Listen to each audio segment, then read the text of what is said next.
Uma das espécies mais icônicas do continente norte-americano é o lobo. Tem uma presença imponente e sua inteligência e socialização o tornam um predador formidável. No entanto, uma espécie que já foi um dos predadores terrestres mais amplamente distribuídos, agora habita apenas 2/3 de sua área histórica e em números muito menores. Mas este predador ápice nunca habitou a América do Sul. Hoje fazemos a pergunta: por que não há lobos na América do Sul?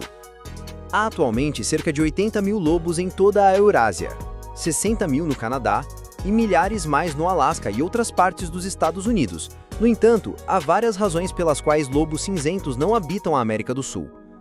Nicho ecológico. Como predadores ápice, em seu ambiente, lobos são caçadores em matilha que mantêm tudo o mais sob controle. No entanto, seu nicho ecológico já foi preenchido na América do Sul. Na verdade, a América do Sul tem o grupo mais diverso de canídeos selvagens do mundo, lar de 10 espécies diferentes. Um único ancestral migrou para a América do Sul através da ponte terrestre do Panamá, cerca de 3,5 milhões de anos atrás, espalhando-se e diversificando-se pelo continente. Levou apenas 2 milhões de anos, um piscar de olhos em termos evolutivos, para as 10 espécies emergirem. Uma dessas espécies é o lobo-guará, que se ergue até 110 centímetros de altura, pesa 23 quilos e caça sozinho, mas não é um lobo. Vive na Argentina, Brasil, Bolívia, Peru e Paraguai, com apenas alguns indivíduos restando no Uruguai. Esta espécie parece mais com uma raposa de pernas longas, com pelagem marrom avermelhada, mas também não é uma raposa verdadeira. Em vez disso, é a única espécie no gênero Cricizoion. Outros canídeos incluem o cachorro do mato de orelha curta, raposa caranguejeira, cachorro do mato e as raposas de Seturan e de Darwin. Essas espécies são principalmente onívoras, conseguem viver no mesmo continente, ocupando habitats diferentes. O cachorro do mato de orelha curta é encontrado na floresta amazônica, comendo uma grande variedade de presas, desde peixes, insetos, pequenos mamíferos e aves, até frutas, caranguejos, sapos e répteis. A raposa caranguejeira, por outro lado, habita principalmente savanas, florestas e florestas subtropicais, caçando caranguejos em planícies lamacentas durante a estação chuvosa, mas mudando para uma dieta mais variada em épocas mais secas do ano. Embora os territórios dos canídeos da América do Sul ocasionalmente se sobreponham, há muitos recursos e diferenças em suas preferências dietárias, para manter a competição limitada. Isso permite que ocupem o mesmo continente, mas o lobo provavelmente não seria capaz de fazer o mesmo. São menos flexíveis em termos de requisitos dietários. Além do nicho ecológico do lobo já estar preenchido por um grande número de outros canídeos, há outras razões pelas quais o lobo não vive na América do Sul. Barreiras geográficas e clima. Uma dessas razões é a barreira geográfica entre a América do Norte e do Sul. Hoje, a Ponte do Panamá serve como conexão entre os dois continentes. Cerca de 2,7 milhões de anos atrás, o grande intercâmbio biótico americano começou quando essa ponte terrestre emergiu à superfície do oceano e muitas espécies cruzaram, de norte para sul e vice-versa. Mas isso ocorreu muito antes dos lobos terem chegado da Eurásia à América do Norte. Isso aconteceu apenas 20 mil a 40 mil anos atrás, durante o Pleistoceno tardio. Isso significava que qualquer espécie já de um lado ou outro do Panamá já estava estabelecida em seus habitats e tinha prosperado aqui muito antes dos lobos aparecerem, principalmente o Smilodon, que teria dado ao lobo cinzento uma disputa acirrada. A jornada evolutiva do lobo cinzento é longa e complexa, mas levou a eles sendo incrivelmente bem adaptados a climas mais frios e caçando presas consideráveis em habitats relativamente abertos, nenhum dos quais foi encontrado no norte da América do Sul. Os caniformes começaram a evoluir e divergir cerca de 43 milhões de anos atrás. A espécie eurasiana de canídeo que primeiro emergiu na América do Norte evoluiu para o gênero Canis, que inclui lobos. Essas formas muito primitivas parecidas com cães migraram da América do Norte para a Eurásia cerca de 5 milhões de anos atrás. Foi então na Eurásia que a linhagem do lobo emergiu.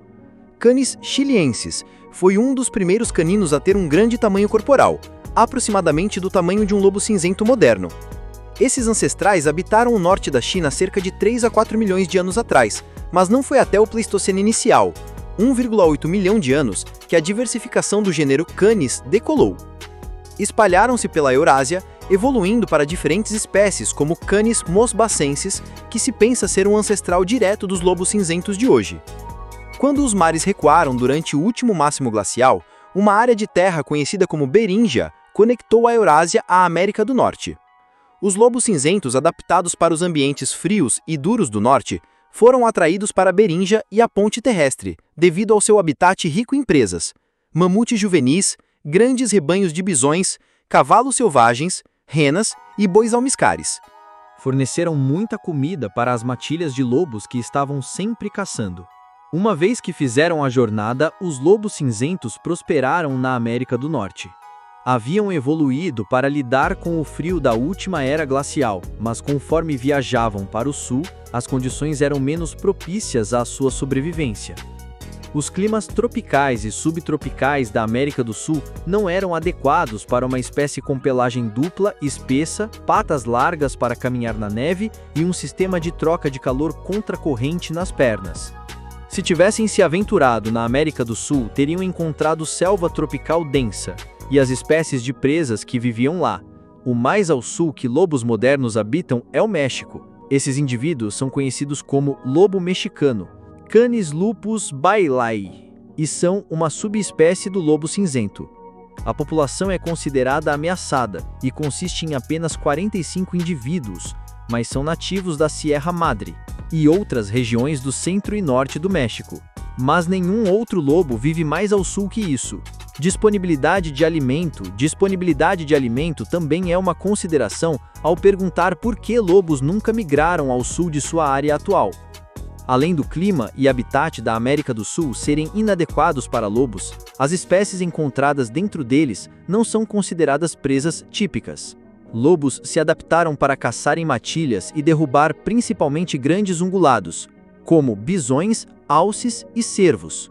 Lobos têm resistência fenomenal, podem perseguir presas no aberto por muitos quilômetros à noite. Geralmente tentam isolar um animal jovem ou fraco de seu rebanho. Às vezes entregam uma mordida e então recuam e esperam a presa ficar fraca antes de ir para a morte. As técnicas de caça dos lobos e cooperação em grupo não seriam adequadas às condições da selva espessa, especificamente o Gap Darien, de 100 m, de comprimento, situado entre o Panamá e o norte da Colômbia. Há, é claro, pastagens abertas, principalmente os pampas, que são pastagens abrangendo mais de 460 mil milhas quadradas pela Argentina, Uruguai e Brasil. Mas para fazer a migração para essa pastagem, os lobos teriam que navegar uma quantidade substancial de vegetação densa. Primeiro, teriam que mudar suas técnicas de caça inteiramente. O único canídeo na América do Sul conhecido por caçar em matilhas é o cachorro vinagre. Embora muito menor que lobos cinzentos, esses predadores são conhecidos por derrubar antas, paca e capivaras totalmente crescidas. Se lobos chegassem aos pampas, até agora provavelmente teriam sido extirpados, assim como a onça e o guanaco. Muito da pastagem foi destruída para dar lugar à pecuária.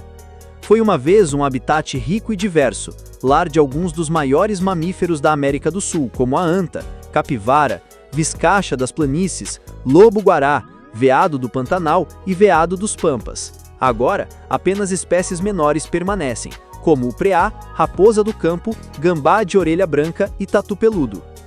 Hoje, essas espécies não seriam suficientes para sustentar uma população de lobos cinzentos selvagens e as matilhas teriam que recuar para regiões mais florestadas e montanhosas na América do Sul, como os supumas fizeram. Esses grandes felinos, que uma vez se alimentaram nos pampas ricos em espécies, perderam suas presas para desenvolvimento humano e agricultura. Foram perseguidos por fazendeiros e suas populações se fragmentaram, forçando-os a se buscar refúgio nas regiões menos acessíveis. Não há lugar para lobos na América do Sul. O clima e habitat não são favoráveis para um canídeo ápice de seu tamanho e adaptações ao clima frio.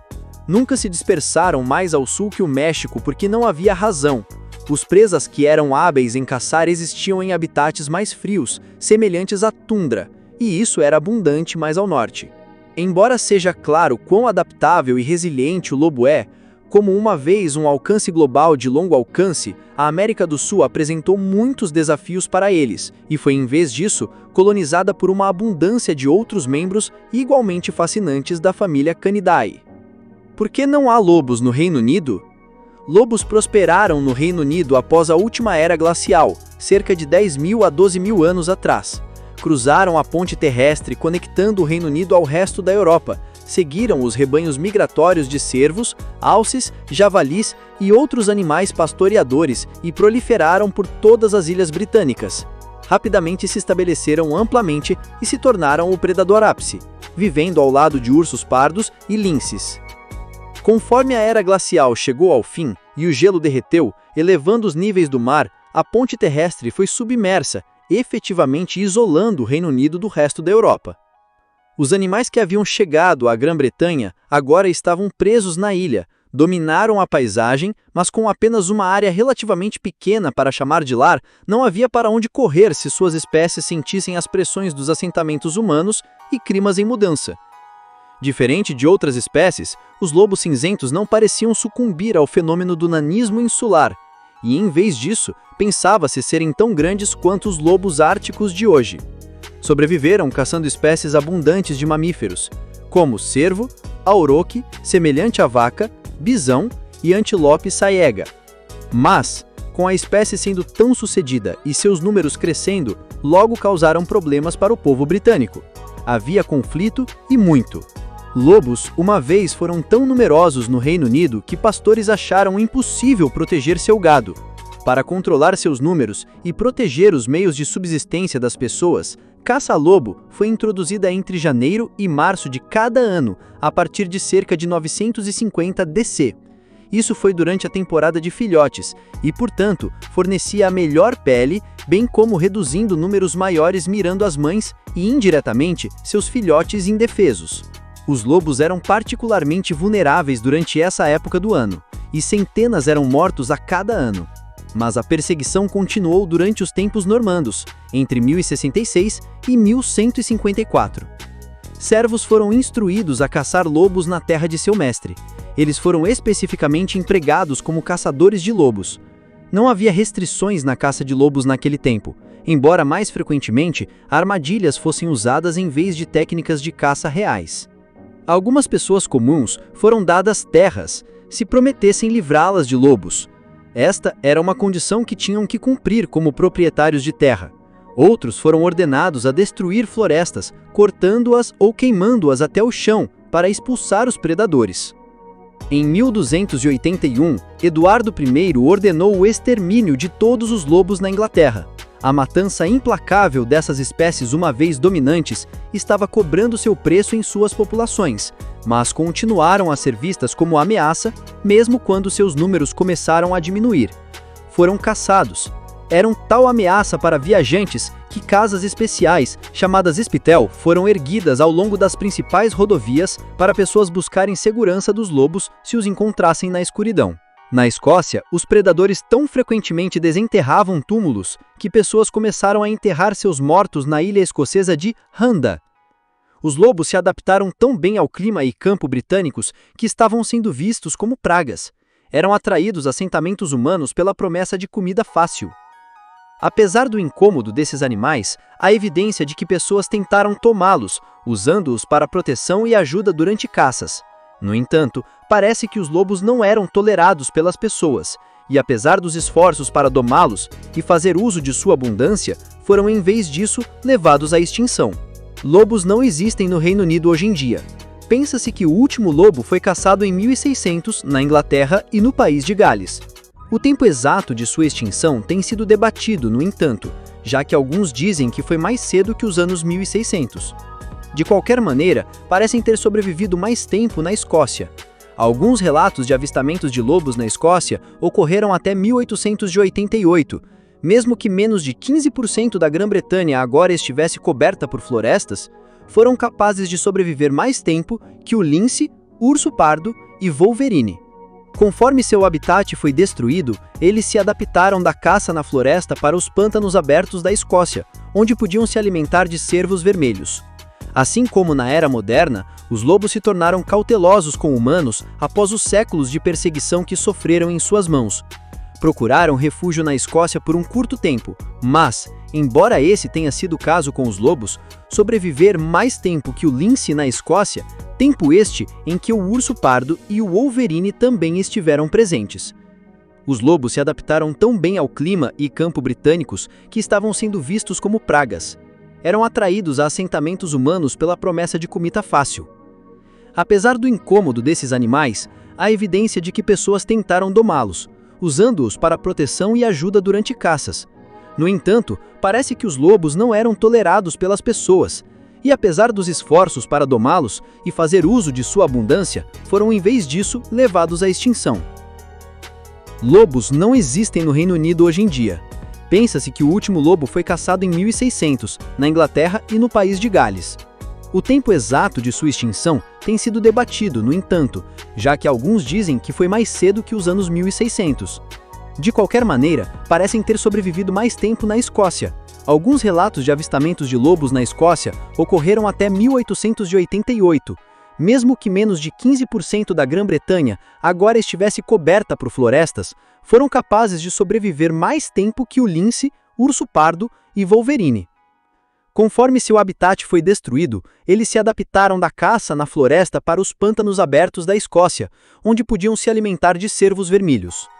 Assim como na era moderna, os lobos se tornaram cautelosos com humanos após os séculos de perseguição que Mas poderia essa espécie icônica, o último predador de topo da Grã-Bretanha, agora fazer um retorno?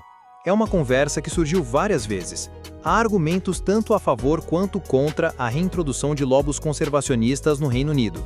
Reintroduziram o castor às suas vias navegáveis, principalmente com sucesso, e outros animais ameaçados como a ratazana d'água fizeram um retorno graças a tais esforços de conservação. Mas reintroduzir um predador de topo é uma coisa completamente diferente. Embora lobos tenham sido reintroduzidos com sucesso em outros lugares ao redor do globo, talvez mais notavelmente no Parque Nacional de Yellowstone em 1995, as atitudes dos britânicos em relação a eles podem se mostrar desafiadoras para qualquer introdução no Reino Unido. São vistos de forma negativa, animais sanguinários, perigosos, que predam gado e representam uma ameaça às pessoas. As visões negativas dos lobos estão profundamente enraizadas no povo britânico. Pesquisadores há muito reconhecem que atitudes em relação aos animais são um dos, se não o mais importante fator a considerar em qualquer esforço de reintrodução.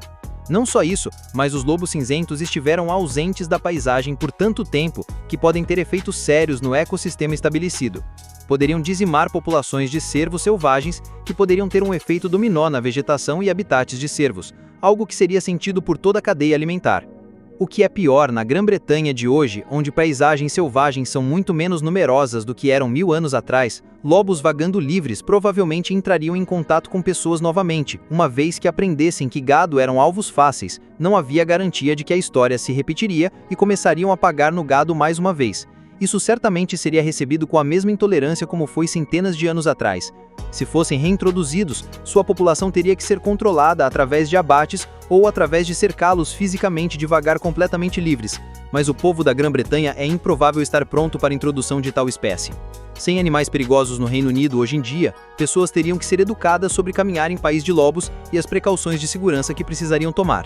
Há um projeto chamado Bear Woods, que foi fundado em 2019. Um pequeno pedaço de floresta antiga do Reino Unido do tamanho de 6 campos de futebol foi vedado. Nele, 4 ursos pardos europeus, 5 lobos, 2 linces eurasianos e 2 wolverines foram soltos. Embora isso não seja a reintrodução dessas espécies localmente extintas, oferece aos visitantes a chance de ver como a Grã-Bretanha selvagem teria parecido 1000 anos atrás. É um vislumbre breve e pequeno do passado e talvez destaca a vida selvagem incrível que as Ilhas Britânicas uma vez tiveram. Para o Reino Unido, parece que o tempo do lobo cinzento foi e se foi. Introduzir um predador em uma área, independentemente de ter sido uma vez nativo ou não, é uma questão complexa. Tantas outras espécies precisam ser consideradas, os habitats precisam funcionar e os esforços de conservação precisam ser contínuos.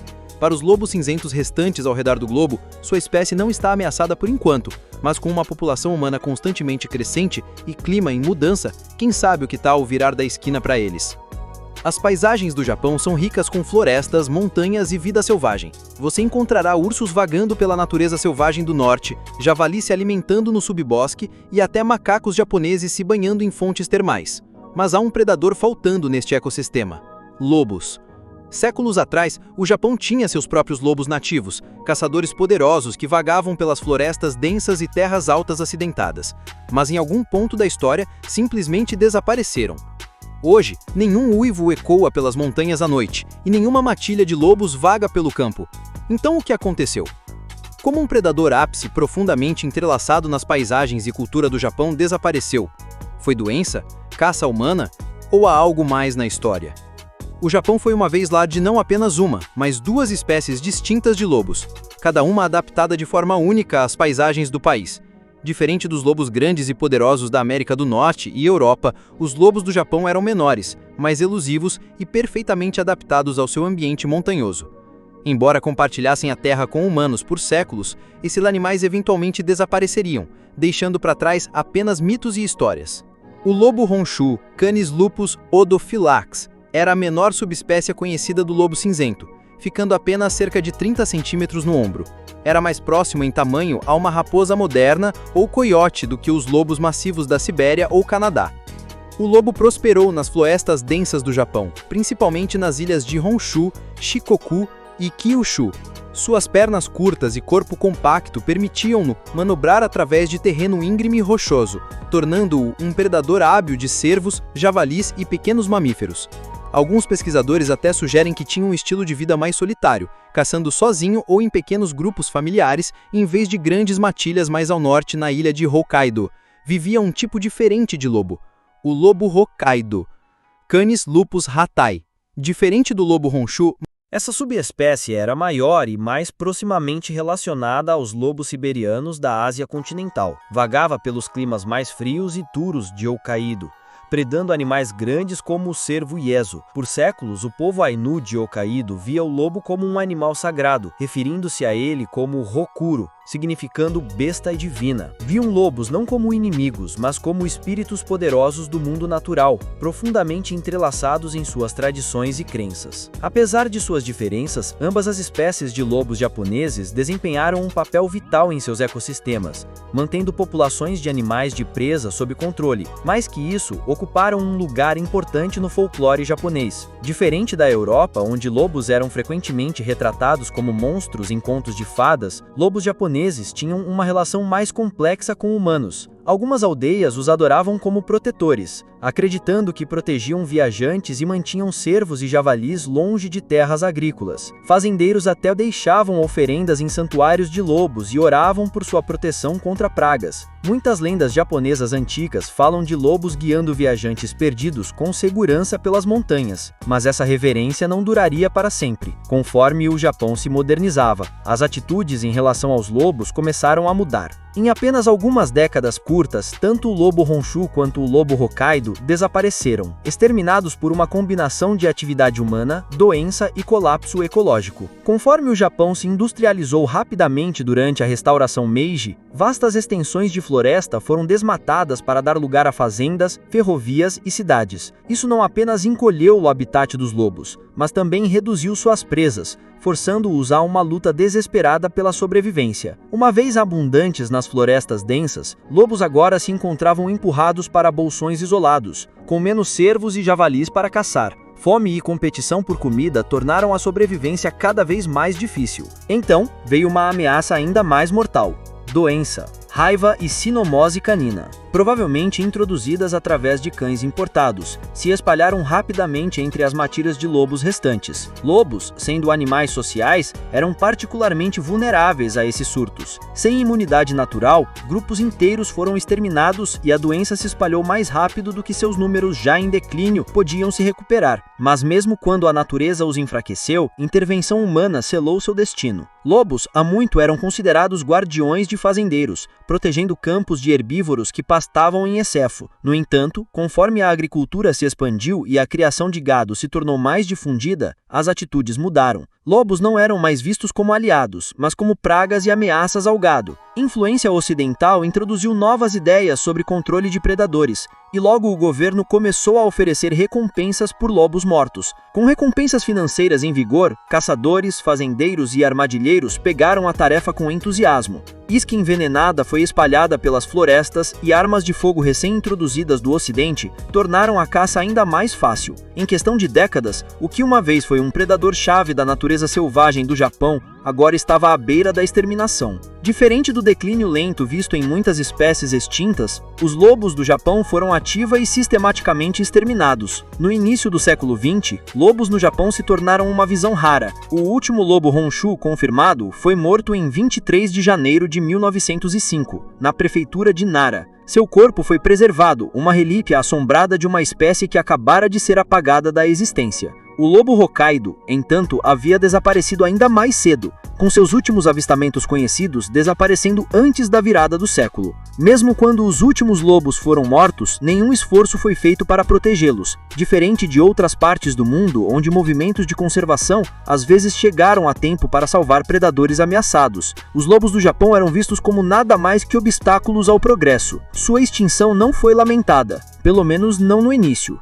Foi apenas anos depois, quando os efeitos de sua perda começaram a remodelar os ecossistemas do Japão, que pessoas começaram a perceber o que havia sido perdido. Apesar de sua extinção oficial, histórias de criaturas parecidas com lobos persistem nas florestas mais remotas do Japão. Os relatos mais intrigantes vêm de regiões montanhosas onde lobos uma vez viveram. A península de Ki, montanhas Chichibu e florestas profundas do norte de Honshu foram todos pontos quentes para avistamentos de lobos. Alguns locais afirmam ter visto caninos pequenos parecidos com raposas, com pernas longas e cauda peluda parecendo a descrição do lobo Honshu. Outros falam de ouvir uivos ecoando pelos vales, sons diferentes daqueles de cães selvagens conhecidos. Até respeitados pesquisadores investigaram essas alegações. Em 1996, o fotógrafo de vida selvagem Yoshinori Imizumi capturou imagens de um animal que acreditava ser um lobo Honshu sobrevivente. Embora suas fotos fossem inconclusivas, reavivaram o interesse na possibilidade de que os lobos do Japão podem não estar completamente extintos.